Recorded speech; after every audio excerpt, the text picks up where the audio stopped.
Your papers, please, says Igor Mangushev.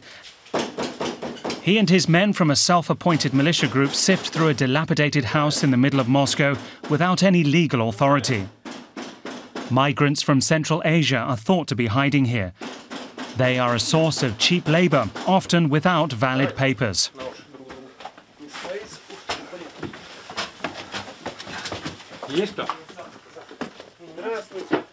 Hello. Why are you living here? Mangushev asks. We are from the Presnya district militia. Keep your documents ready and wait for the police.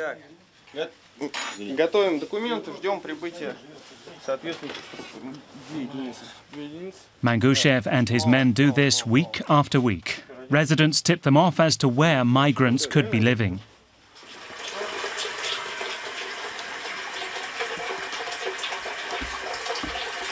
Many think immigrants are a problem for Moscow.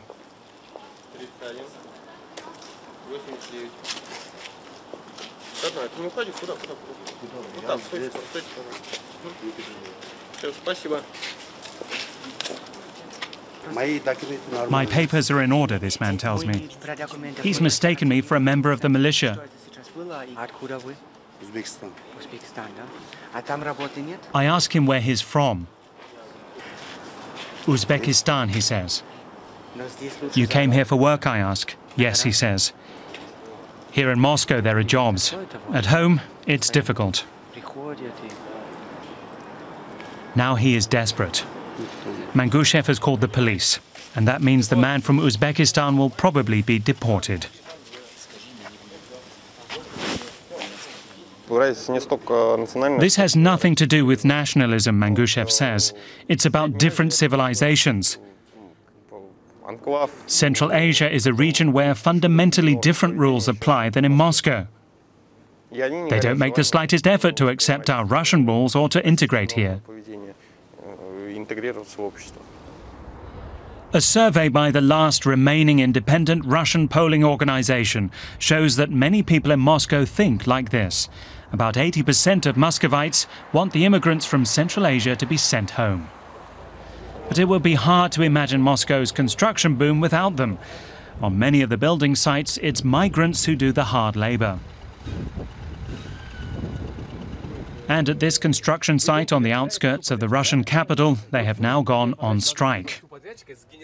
Haidar Muradov from Tajikistan and his team have gone more than 3 months without pay.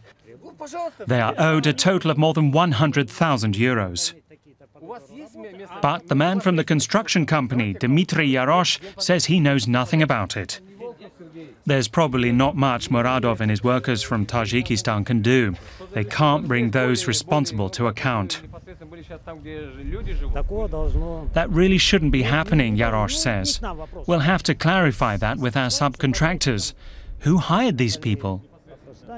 As a general contractor, we do not employ any construction workers. We hire a company.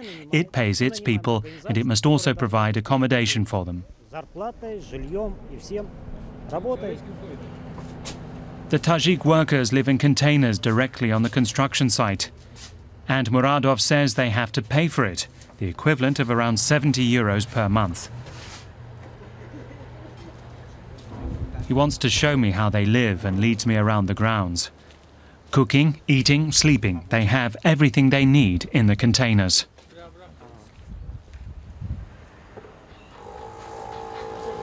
Some workers even live here with their families and small children. None of them could afford to rent a real apartment. They only earn about 800 euros a month if they get paid at all.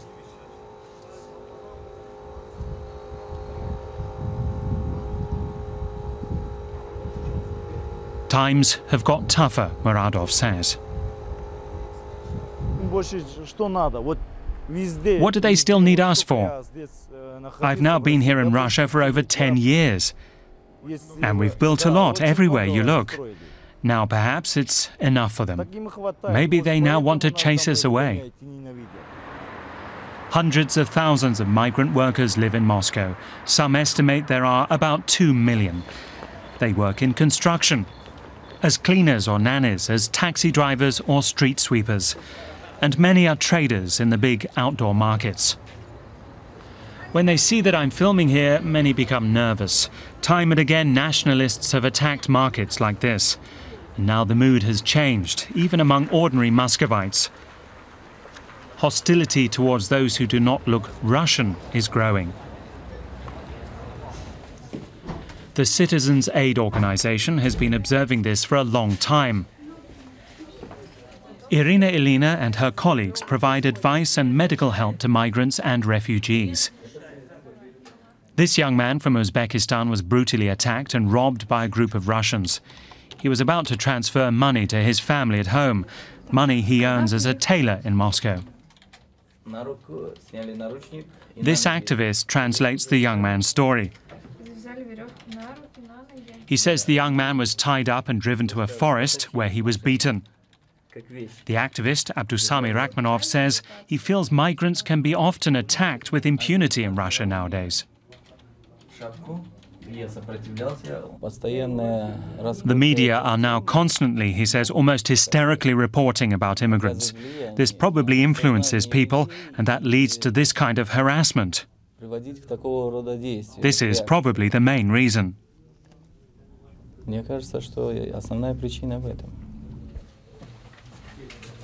Irina gets 30 to 40 calls for help every day. The aggression migrants face is greater than ever. The social worker and human rights activist says the hatred is directed toward all migrants. Sometimes it's against Caucasians from Chechnya or Dagestan, people who are Russian citizens. There's also hatred targeted at refugees from faraway countries who look different, like people from Africa who've come to seek asylum. And it's aimed at economic migrants, of whom there are many. She shows me videos on the internet to help me understand why the atmosphere has now become so charged. The pictures she shows me are from mid-October. In southern Moscow, an angry mob storms a market. The workers here come mainly from the Caucasus and Central Asia.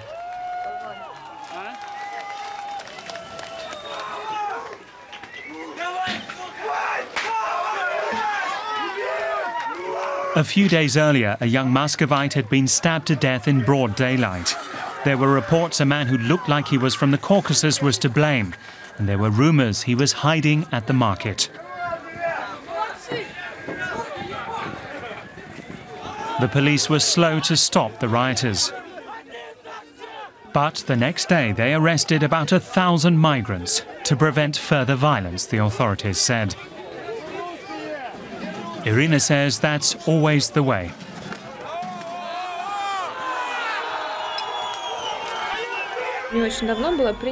But she says the government encourages migrants. It recently came up with an immigration policy. In black and white, it said Russia needs labor migrants. In this country, the birth rate is catastrophically low, she says. It'll need plenty of manpower in the future.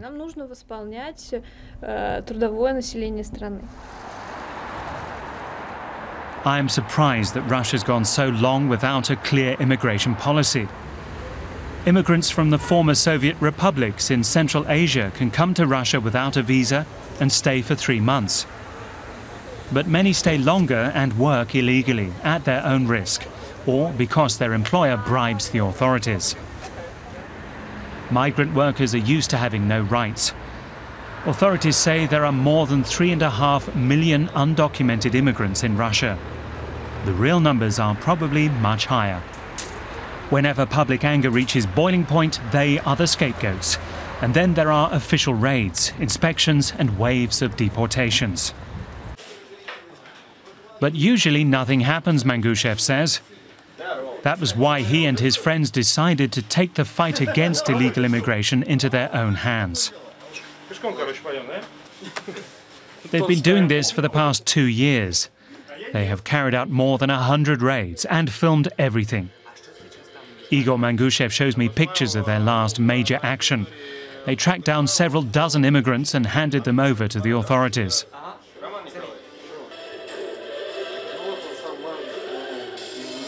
They often force their way into the hiding places. Go, get your documents out, Igor Mangushev calls out in this video.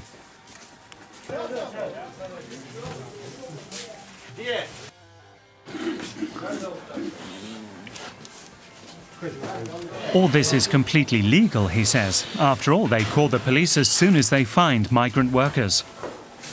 Here they discovered 45 immigrants and illegal drugs and numerous electronics. Drug trafficking and petty crime, these are the usual accusations against immigrants.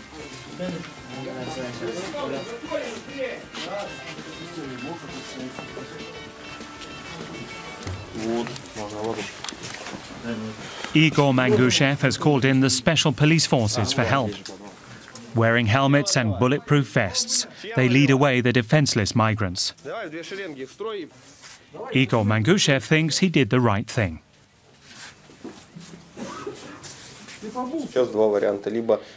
He says there are only two possibilities. Either the problem will be solved from the ground up with his group's help, or it will be the end of the political system, the disintegration of Russia. Religious and national conflicts have long reached the boiling point, he says. Igor Mangushev goes back into the night with his militia. The police were suspicious of them at first, he says. Many officials profited from immigrants' fears. They would provide cover for the illegals in exchange for a fat bribe. But now many police officers are working together with the vigilantes. They can't stop immigration. But Igor Mangushev and his men are succeeding in stirring up xenophobia and conflict in Russia.